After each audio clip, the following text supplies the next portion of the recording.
What's going on, everybody? Well, we're back to getting this bike running for the summer season. So with that, the chain, not the chain, but the rear sprocket has been getting really bad, and it's getting time to change it. So with that, you have to change everything with it. It needs a new chain, needs a new front sprocket.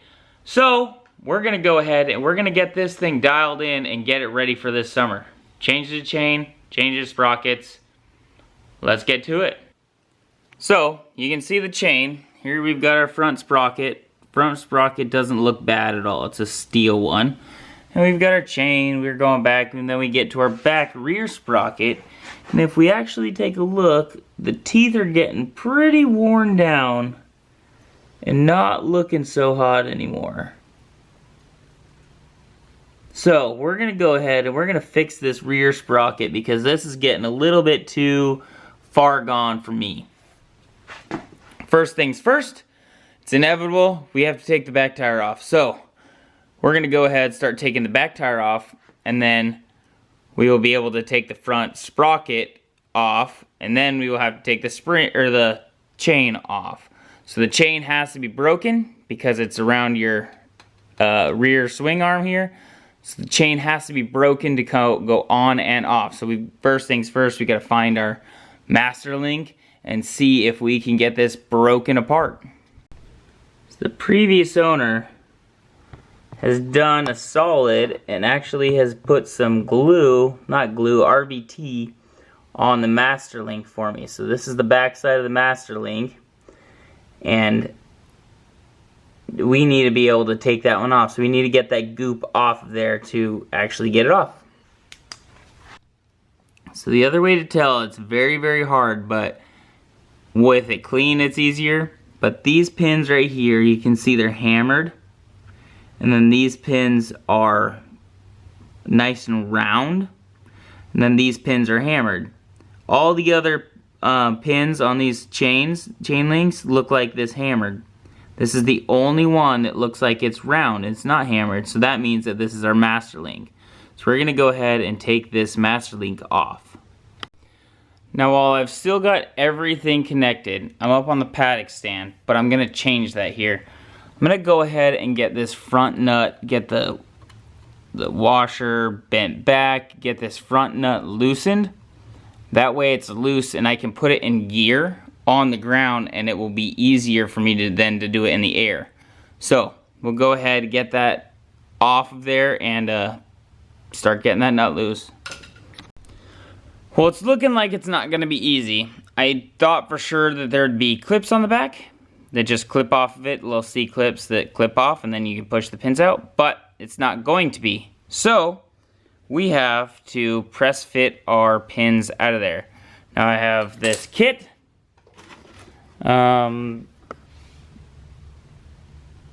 This is the kit that I have. I've never used it before. It's brand new, and I'm not affiliated with them, but we're gonna go ahead and go and break these rivets now.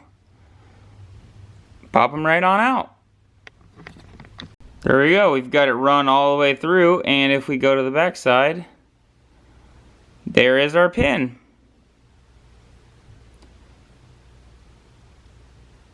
So there's the pin right out of it. This is a fairly neat little kit. Everything's kind of comes apart. They've got a handle right here. Your chain goes right in here, and you clamp it down on your chain. And once you get that clamped down, you take this one and you push this pin out of the middle. And that drives your rivets out. It's a pretty nifty little setup. Pushes right through the other side of her. So that's how this piece works. Now we will go ahead and remove the pins.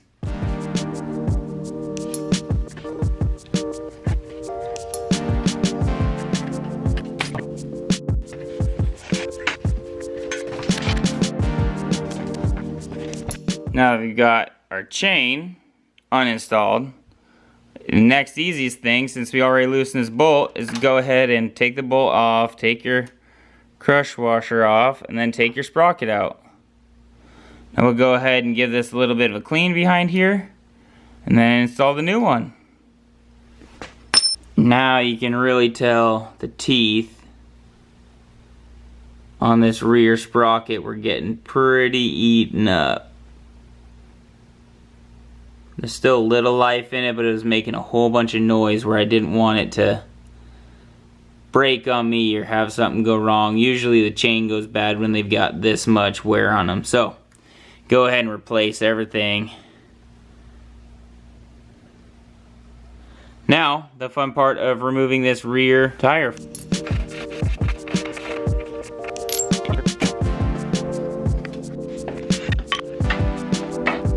There it is in all its glory.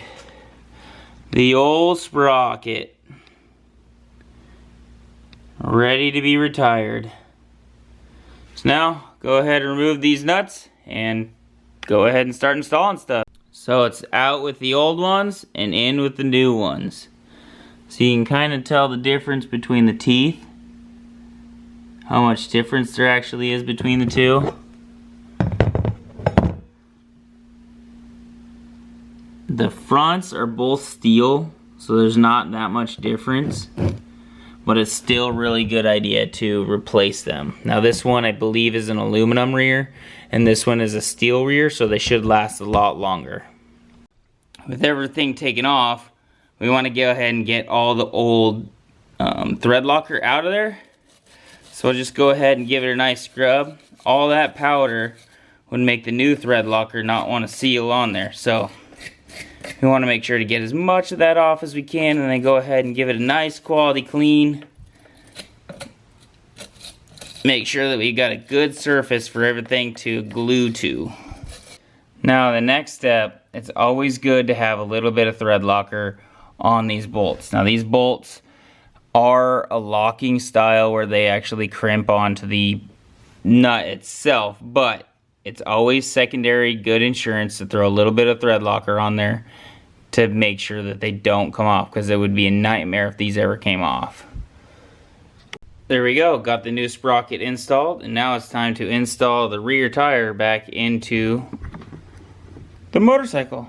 So we're starting to install our chain. I've got it up over the top, through the A-arm, over our front sprocket, and now I'm down here getting ready to pull it all the way back to our back sprocket here.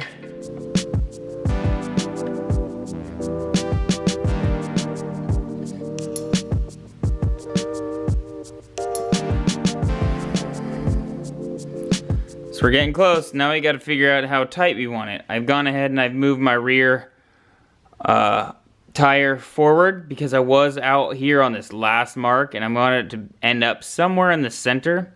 So I'm going to go ahead and make this a little bit tighter. That being said, I went also up one in the rear from what the factory is. So probably going to need to take a link out of my old one. So I've measured, put my new chain next to my old chain.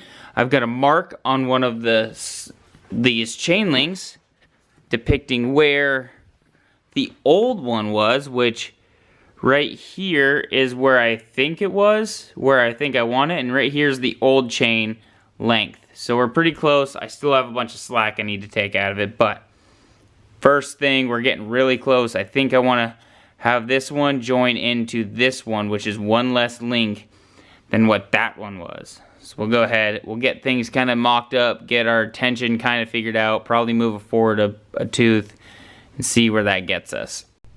So with the chain being a smidge long, I've gone ahead and actually ground down one of these links and taken the pin out of it. Now, if this will ever focus, you can see this pin is mushroomed on this top side by my thumb. That mushroom is on both sides.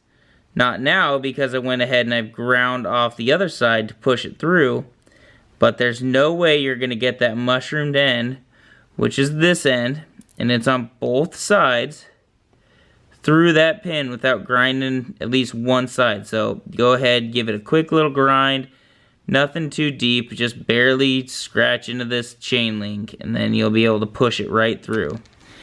Now we've got our correct chain length. It's time to go ahead and put it together. Now we've got our chain links perfectly on here. Use your rear sprocket to hold it together. I've got my master link started to come together. Don't forget both your O-rings. Put it in one side. You might have to finagle it a little bit, but it goes in very easily. Now we've got our chain almost there. We've got to go ahead, grease up our O-rings, and put them on the back side, and then put our backing plate on it too. Well, it's taking me a little bit, but I finally got this riveted to where I actually like it. Where I'm pretty sure it will stay on. Actually, I'm 100% sure it will stay on because it's mushroomed out really, really well. So, you can kind of tell I don't like how it's different color from the other ones, but I guess I'll have to live with it. There's the master link installed. Now we've got to go ahead and tighten up our whole chain. Now for folding these tabs back over, what works actually really well is you need your 1.25 to take your rear socket off. You can go ahead and get it in there and pry it down a little bit, but then once you get it down, take the open end, go around that side, and then take a hammer. I was using soft hammer, and then just beat it down, and that will give you a nice little lip that will hold that nut in there. So then go ahead, and I put it in gear so it doesn't slide on me. So then you go ahead and move your sprocket over to the other side and do the other side. And then you have both sides done. And that's all you need to keep that bolt from coming back out. Well, that's where I'm going to end it. You guys should probably know how to do your chain.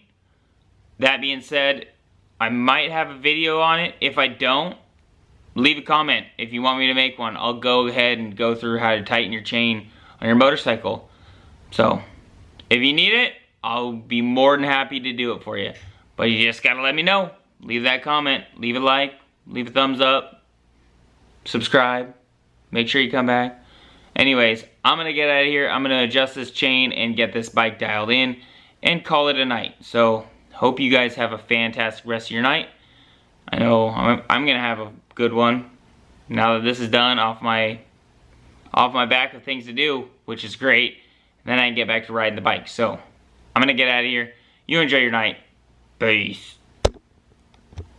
Don't forget to subscribe. Do it. You know you want to do it. Just do it.